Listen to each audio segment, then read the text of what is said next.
Welcome to Timeless Learning, the channel where we teach in-demand tech skills that never go out of style. Before we jump in, make sure you like, subscribe, and turn on notifications, so you'll always catch our next big lesson on data, tech, and the future of work. Hello everybody, in this lesson, we're going to be taking a look at subqueries in MySQL. Now, subquery is basically just a query within another query. We can do this in a few different ways, and I'm going to try to show you a lot of the different variations within this lesson. The first way that we're going to use a subquery is in the where clause. Then we'll take a look at the select and the from clause also. Let's take this demographics table that we have down here. What if we only wanted to select the employees who worked in the actual Parks and Rec department? Well, we could do that if we had a few joins. We have this salary table, and one actually represents that they work for the Parks and Rec. If we come over here and we open this up, we can see that Parks and Rec is the department ID of 1. So we do have that option. We could just join these two tables together, but sometimes we don't want to do that, and we'll use a subquery. Let's see how it works in the where clause. So let's go ahead and get rid of this. So what we're going to do is we're going to say select everything from employee demographics where, and now we want to pull, because this is the salary table, we want to pull employee IDs where the department ID is equal to 1. But remember, we're querying off of this table. So let's actually pull this up. This is what we're working with. So we want to say where the employee underscore ID, that's referencing this column in the demographics table, is in, what we're going to do is we're going to do a parentheses here, and we can even come down and put a parentheses down here. So what we're going to do now is write our query, which is our subquery, and this is our outer query. So now we're going to write an entirely other query within this. So we'll say select, and now we're going to say employee underscore ID, and let's just bring this over. I usually have it something like this, and I'm going to try to bring this down a little bit. So select everything, and then we'll do from, and then instead of employee demographics, we'll do employee salary. And let's just format this a little better.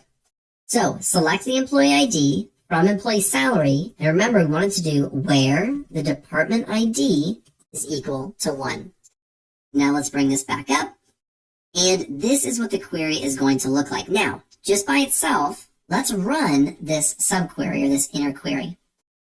When we run this, it's going to create this list of just employee IDs where the department ID is equal to 1.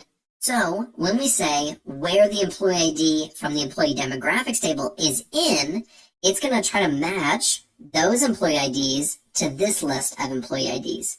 So just remember 1, 2, 3, 4, 5, 6, and 12. Let's go ahead and run this entire query. Now we have 1, 3, 4, 5, 6, 12. If you remember from previous lessons, the 2 is Ron Swanson, and he's only in the salary table. So since we're doing just the employee demographics table, he's not in here. So what we're doing is we're selecting everything from the employee demographics where the employee ID in this table matches or is in the select employee ID from the salary table where the department ID is equal to 1. In essence, this is what a subquery is. It's a query within a query. Now, what would happen if we have the employee ID, but we also wanted to say the department ID? Because we just wanted to view this. Let's go ahead and try to run this.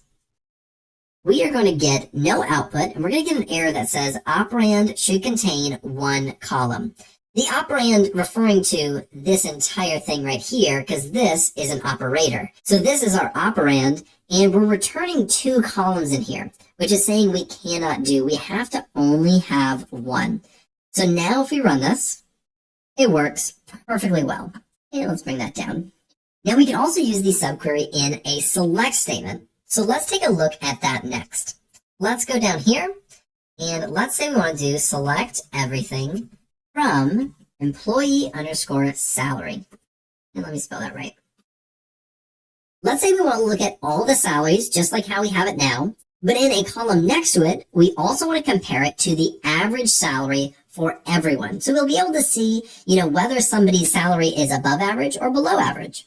So what we would try to do potentially is do something like first underscore name, salary, and average salary. And we try to run this. And of course, we're going to get an error. It's going to basically tell us that we need to group by if we're doing this. So let's go back down and let's actually add that group by. And we'll say group by first name and salary. And we'll look at this output. And this is not looking good at all. It's just looking at the average salary for each unique row, which is Leslie 75,000. So the average is 75,000. This is not what we're looking for. This is not what we want. Here's what we really do want. We want to just take the average salary of this entire column, regardless of group by or anything else. So let's get rid of this and let's see how we can do that. So let's come right down here.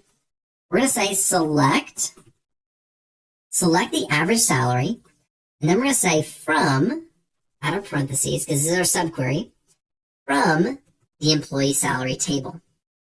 Just like that. Now, if we run this, we should get the exact output we're looking for. So, the average salary is $57,250, and we have our salary right here. So we can compare really quickly, just like that. Now, we can also use a subquery in the from statement. So let's go down here, and let's say select everything from employee underscore demographics. Let's have it autocomplete for me. So we have the employee demographics table. Now let's create a group by based off the gender column and add some aggregated functions. And I'm going to show you how you can use this as a subquery. Let's go up here, say gender, and then we'll just go ahead and add our group by. So let's say group by gender as well.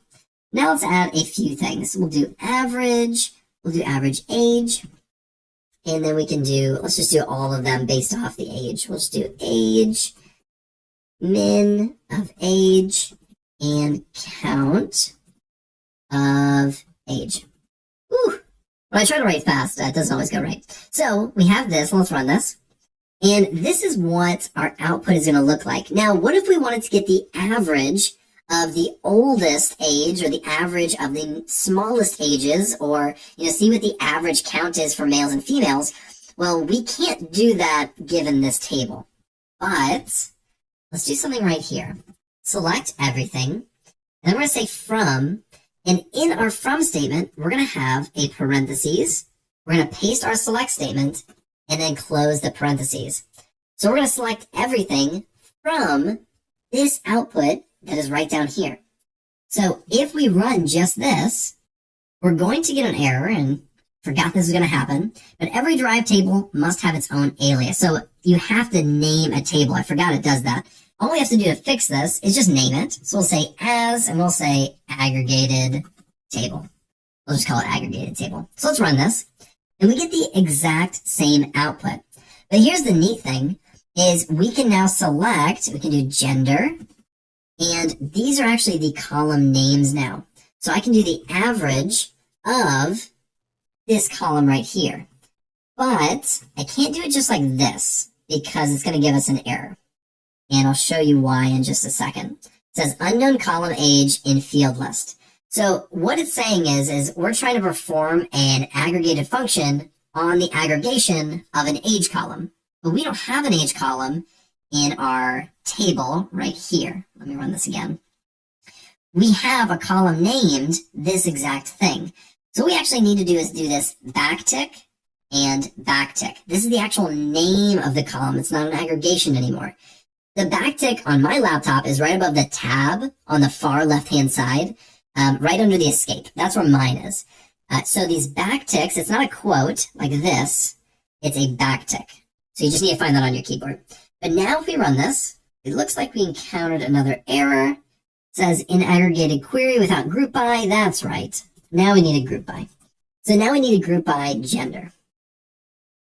Sometimes you got to figure this out on the fly, and it should work. There we go. So now we can perform aggregations on this table. Now, this doesn't actually work perfect because we're still grouping by the female male, but let's get rid of this for a second. And we'll get rid of this group by entirely. And if we run this, we're now looking at the averages of this column right here, max age. Now, when you're doing something like this, it's actually really smart to rename these. We'll say as average underscore age. We'll say as max underscore age, and it makes it so much easier. You don't have to do these backticks anymore. And as min underscore age, and so on and so forth. And I would probably format this better and stuff like that. But we don't have to go through everything, right? I'm just kind of giving you an example. But then when we're using this table, these columns are actually named this. So I don't have to do these backticks anymore. I can just take this whole thing. Oops, get rid of that backtick. Now I can just take this column because this is the column name. So let's go ahead and run this. And it's still going to work perfectly. So this one's pretty cool because you're basically creating this kind of like a temp table. You're just creating your own little output. Then you can query off of it and you can do, more advanced calculations this way. It's actually really useful. But there are better ways to do something like this, like a CTE or a temp table that we'll look at in the advanced series. But this is at least how you can do it, and you can actually try it out using subqueries. So that is all we're going to look at today for subqueries. In the next lesson, we're going to take a look at window functions. Thanks for watching. If you found this helpful, please like, comment, and share this video with someone who's learning too. Don't forget to subscribe and tap the bell icon so you never miss another skill-packed lesson from Timeless Learning. Remember, the best investment you can make is in your own knowledge. Keep learning because growth is timeless.